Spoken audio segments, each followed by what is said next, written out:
1920s, sports for women were reserved for the wealthy class, who enjoyed their individual sports like golf, tennis, and marathon swimming. Team sports for women were more popular than individual sports. They most often played basketball, ice hockey, and lacrosse.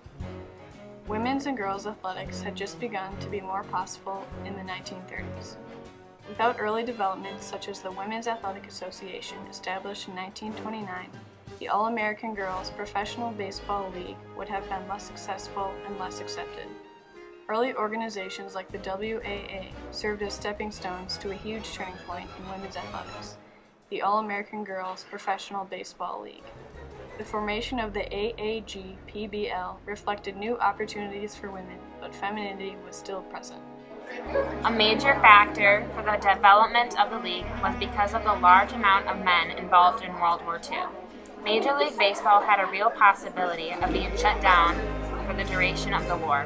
Because of this possibility, Philip K. Wrigley, owner of the Chicago Cubs, established the league. Even after it became known that the MLB wasn't going to be postponed, Wrigley kept on pursuing the league. The president had a lot of support for the league in the face of the lack of men at home. This is a letter from FDR. I honestly feel that it would be best for the country to keep baseball going. There will be fewer people unemployed and everybody will work longer hours and harder than ever before. And that means that they ought to have a chance for recreation and for taking their minds off their work even more than before. Here's another way of looking at it. If 300 teams use 5,000 or 6,000 players, these players are a definite recreational asset to at least 20 million of their fellow citizens. And that, in my judgment, is thoroughly worthwhile. Wrigley, the entrepreneur of the league, emphasized the fact that they were women playing baseball. He publicized the league as an entire women's show and therefore uniquely separate from the men's baseball.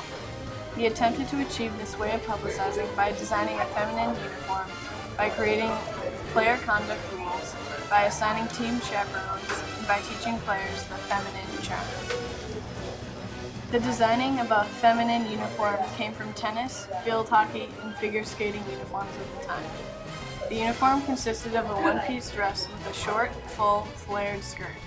Most players accepted and adjusted to the change in the attire because they just wanted to play.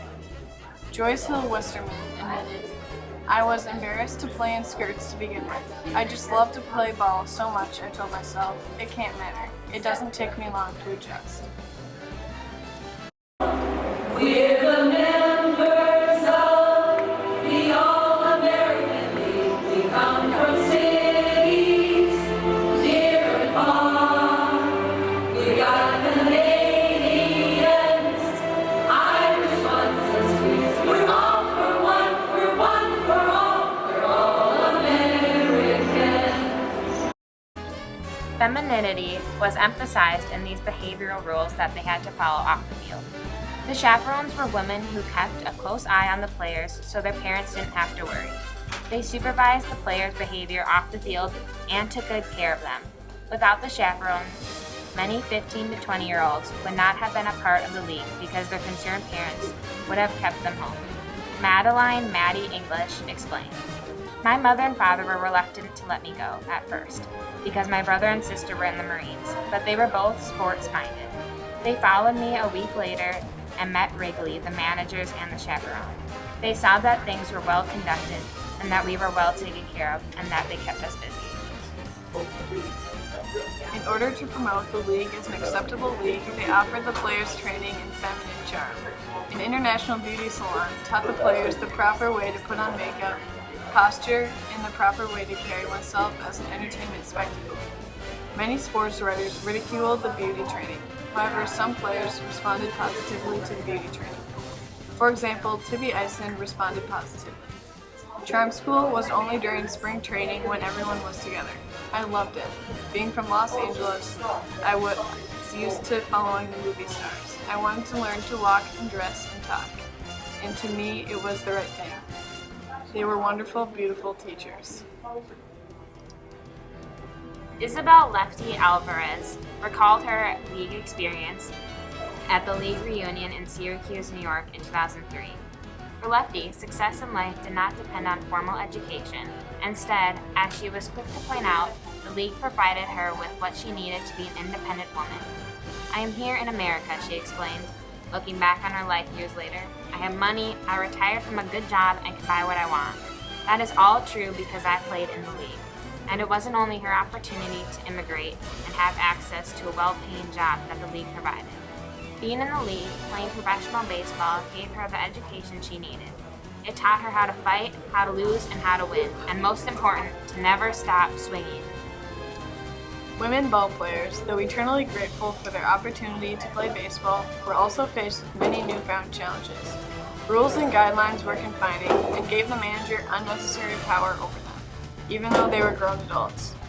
Women were forced to choose between having a family and playing a professional sport. Some women had to bring along their children to every game and even have them in the dugout during games. This is why it was the first step for female athletes. They were being more respected and paid attention to in the sports world, but were still always a step behind men. The league is a rare example where women's sports were more viewed than men's sports. Chaperone Helen Hannah Campbell explained how awful the sores were that the players got from sliding in the skirt. "They wouldn't allow me to put a dressing on that would stay on, and then have to put any kind of shorts on top of it. Then the next thing, they were in the ball game, and they'd slide into second base and pull all that stuff off. Oh, it was an icky job. I felt sorry for them because some of those sores would last a whole season." The players were recognized in 1986 in the Hall of Fame. Ted Spencer, the former vice president and chief curator of the National Baseball Hall of Fame and Museum, started working at the museum in 1985. After looking at a pamphlet and some baseball cards about the league, he became interested.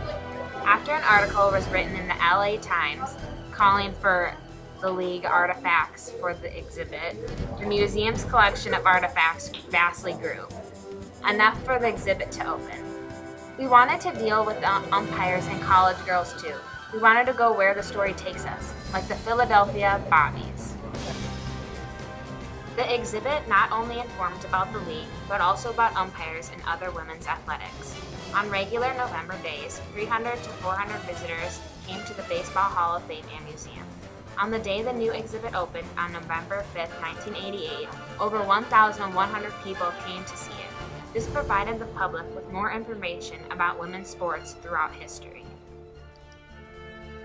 The league created the unique opportunity for women to be recognized as professional athletes.